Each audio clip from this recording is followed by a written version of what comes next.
Ako ang Kuya E.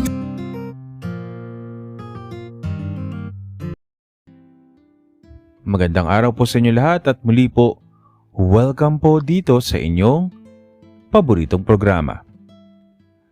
Dear Kuya E, magandang araw po sa iyo at sa lahat ng masugid niyong listeners. Si F nga po pala ulit ito. Salamat po sa mga listeners niyo at sa mga likers ng aking kwento. Bala ko po sanang magbigay ng konting pamasko sa mga likers at masipag mag-comment sa aking kwento. Ang magiging criteria ko lang po ay palupitan ng comment about sa aking story at kailangan ay i-thumbs up ang bawat isa sa aking mga kwento.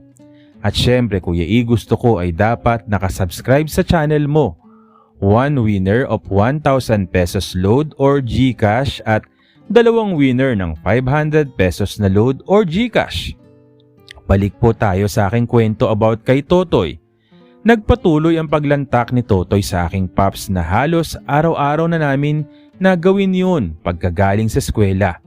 Ang style pala ng paglantak niya sa aking paps ay isusubo lang niya ito at ginagalaw-galaw lang niya ang kanyang dila habang nasa loob ang aking paps. Hindi pa kami marunong nung itinataas baba na paglantak nung time na yun. Bago matapos ang second year high school ko at grade 3 ni Totoy ay nagpaalam ang nanay ni Totoy na kukunin na raw niya si Totoy sa aming lolo at lola dahil nakapag-asawa na ito at gusto nilang maging buo ang pamilya kasama si Totoy. Sa madaling salita ay natuloy pong umalis si Totoy at tumira sila sa malayong lugar. By the way Kuya E, nung matapos pa lang ang second year high school ako na nagpatuli, summer vacation noon at napagpasyahan ng mga magulang ko na patulian na ako. Wala na noon si Totoy sa amin kaya wala na ring lumalantak sa aking paps. Sobra kong namimiss ang ginagawang paglantak ni Totoy sa akin. Dahil na rin siguro sa tagal ng walang lumalantak sa akin ay lagi na lang itong naka-standing ovation. Hindi pa ako marunong magpaligaya sa sarili ko noon dahil ang alam ko lang na paraan na pagpapasabog ng bulkan noon ay ang maliit at mainit-init na bibig ni Totoy. Ganon ako ka-inosente sa kamunduhan Kuya E dahil wala naman akong ibang kalaro at wala naman nagturo sa akin. Bagamat naririnig ko minsan yon sa aking mga kaklase ay hindi ko pa yon magets dati. Naliligo ako noon sa may poso at nung nagsasabon na ako ng aking paps ay nakaramdam ako ng masarap na sensasyon na dulot ng paghawak ng aking kamay na may sabon sa aking paps. Pinagpatuloy ko lang yon dahil sa nasasarapan ako hanggang naramdaman ko ang pakiramdam na dati ko lang naranasan sa pamamagitan ng paglantak ni Totoy sa akin. Doon ko na nga Kuya E nadiskubre ang pagpapaligaya sa sarili at yun ang panibago kong paboritong laro. Dumaan ang mga araw at halos kalahatian na ng third year high school ko ay nadatnan ko ang nanay ni Totoy sa amin. Isinasauli na raw niya si Totoy sa aming lola dahil naging sakit ng ulo daw ito sa kanila. Naging laman daw ng kalye si Totoy at naging basagolero. Madalas pa raw ay hindi umuuwi sa kanila at hindi pumapasok sa eskwela. Grade 4 na noon si Totoy pero dahil sa hindi niya natapos ang school year sa pinanggalingan niyang lugar ay pinatigil muna siya sa pag-aaral. Pagkalipas ng ilang araw na matapos umalis, ulit ang mama ni Totoy ay tinatanong ng lola ko si Totoy kung bakit naging pasaway na ito na dati naman ay hindi niya gawain nung nasa lolo at lola pa namin siya. Ang sagot naman ni Totoy ay pinagmamalupitan daw siya ng kanyang ina at ng kanyang amain. Hindi daw siya nakakakain sa tamang oras at ginawa lang siyang utusan. Naawa kami sa sinapit ni Totoy sa piling ng kanyang ina. Nagsisisi tuloy ang lolo at lola ko kung bakit pa nila pinayagang sumama si Totoy sa kanyang ina. Dahil nga tumigil sa pag-aaral si Totoy ay isinasama na lang siya ng aking lolo at lola sa bukid. Nagbago na si Totoy. Natuto na siyang sumagot ng pabalang sa aking lolo at lola kapag may ayaw. Pag ayaw niyang sumunod sa utos ng lolo at lola ko. Nang makahanap ako ng tiyempo na kami na lang dalawa ay kinausap ko siya. Tinanong ko kung anong nangyari sa kanya sa poder ng kanyang ina. Masasama raw ang ugali ng pamilya ng kanyang amain. Tinanong ko kung paano naman niya nasabi pero naiinis niyang sagutin ang aking tanong. Kinulit ko siya at dahil may tiwala naman siya sa akin ay ikinuwento niya sa akin ang sinapit niya. Hindi daw siya itinuturing na pamilya doon at ang tingin lang sa kanya ay pabigat kaya lagi daw siyang sinisigaw-sigawan ng mga tao doon. Pinagsasamantalahan din daw siya ng nakatatandang kapatid ng kanyang amain at pinipilit daw siya na pasukin ng kanyang kuweba. Isang gabi daw ay nagising na lang siya na may mabigat na nakapatong sa kanya. Yun pala ay pinapasok na ng kanyang tiyuhin ng kanyang kuweba.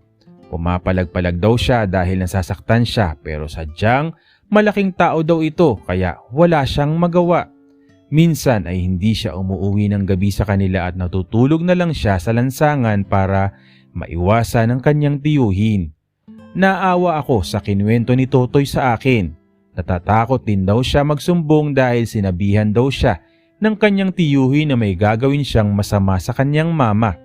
Marahil ay nagkatroma si Totoy sa sinapit niya sa poder ng kanyang ina kaya nagbago ang kanyang pag-uugali.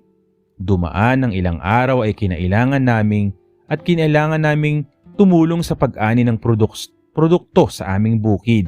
Sinabihan kami ng aming lola na sumunod na lang daw kami sa bukid pagkatapos naming mag-almusal dahil madilim pa lang daw ay pupunta na sila sa bukid. Habang naglalakad kami ni Totoy papuntang bukid ay naisipan kong umihi muna sa tabi ng daan. Nakisabay na rin si Totoy na umihi sa akin at nakita niya sa unang pagkakataon ang tuli kong Pops noon. Nanibago siya sa nakita niya dahil nung nakaraan na nilalantakan niya yon ay supot pa ako. Sabi niya, lumaki raw at lumago na rin ang damuhan nito. Kahit sabik na ako na maranasan ulit ang kanyang paglantak, ay natatakot ako sa ipapaalala ito sa kanya dahil nga nag-iba na ang kanyang ugali. Habang umiihi pa rin ako, ay hinawakan niya ang aking Pops nang walang pasabi. Hinayaan ko naman siya sa gusto niya gawin at mabilis itong nag-standing ovation. Maya-maya ang sabi niya na ang laki na raw ng Pops ko at natuwa naman ako sa sinabi niya. Nung todo na ang pag-standing ovation, sinabihan niya akong ipasok ko raw sa kanyang monay. Nagulat ako sa alok niya at sinabihan ko siya na baka masaktan lang siya ulit pero sabi niya, subukan lang daw namin. Humanap kami ng medyo tagong lugar sa kakahuyan.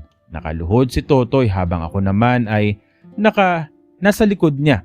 Sinimulan ko nang itutok ang aking naka-standing ovation na Pops sa kanyang monay. Tulad ng dati, nahirapan pa rin ako sa pagpasok. Nang may pasok ko na, umaray si Totoy at namilipid siya sa sakit. Nagtaas na ako ng aking short nang sabihan ako ni Totoy na sandali lang daw. Pumesto ulit siya at sinabihan akong subukan ulit namin. Dahil sa kasabihan ko noon, sumang-ayon ako sa kagustuhan niya kahit nakita ko siyang nasasaktan. Sa pangalawang pagkakataon ay tagumpay na nga ang aking pagpasok. Sobrang init at sikip ng kuweba at para bang sinasakal ang aking Pops. Si Totoy ang unang gumalaw at siya rin ang nagkontrol ng paglabas-masok. Sobrang sarap nun Kuya E pero nakikita kong nahihirapan si Totoy kaya hindi ko rin masyado na-enjoy. Tinatanong ko si Totoy kung okay lang ba siya pero tango lang ang sinasagot niya sa akin habang patuloy pa rin siya sa pag-indayog. Dahil sa init at sarap ng naramdaman, hindi ko na napigil na magpasabog ng bulkan sa loob ni Totoy. Pagkatapos noon ay hinang-hina ako habang si Totoy naman humihingal din sa pagod. Hindi pa man kami nagsisimula magtrabaho sa bukid ay napagod na kami dahil sa nangyari. Yun na nga ang unang beses kong tuluyan na makapasok kay Totoy. Tinanong ko siya na akala ko ba ayaw mong pinapasok ka kasi masakit. Masakit nga daw talaga pero para daw siya nakikiliti sa loob kaya sinubukan lang daw niya ulit pero ayaw na raw niya yung ulitin. Pagkatapos noon ay naging close na ulit kami ni Totoy. Nagpatuloy muli ang gawain namin ni Totoy pero hindi na siya nagpapapasok sa kanyang kuweba. Naging mas open na rin siya sa akin at naikwento na rin niya kung saan niya talaga natutunan lumantak ng PAPS. Pero next time ko na lang ikikwento, Kuya E. Hanggang dito na lamang po muna, Kuya E. F. Okay? Hintayin po natin, mayroon pang pa-contest si F, no? One winner daw po of 1,000 pesos load or GCash at 2 winners ng 500 pesos load or GCash doon sa mga naka-like at ay may siyempre yung mga magagandang comment, palupitan ng comment. And ewan natin kung ano yung criteria ng palupitang comment. Anyways, hintayin po natin ang susunod na kwento ni F at maraming salamat po sa patuloy na sumusubaybay, sumusuporta dito po sa inyong paboritong programa. Maraming salamat po sa inyong lahat. Sama-sama tayo sa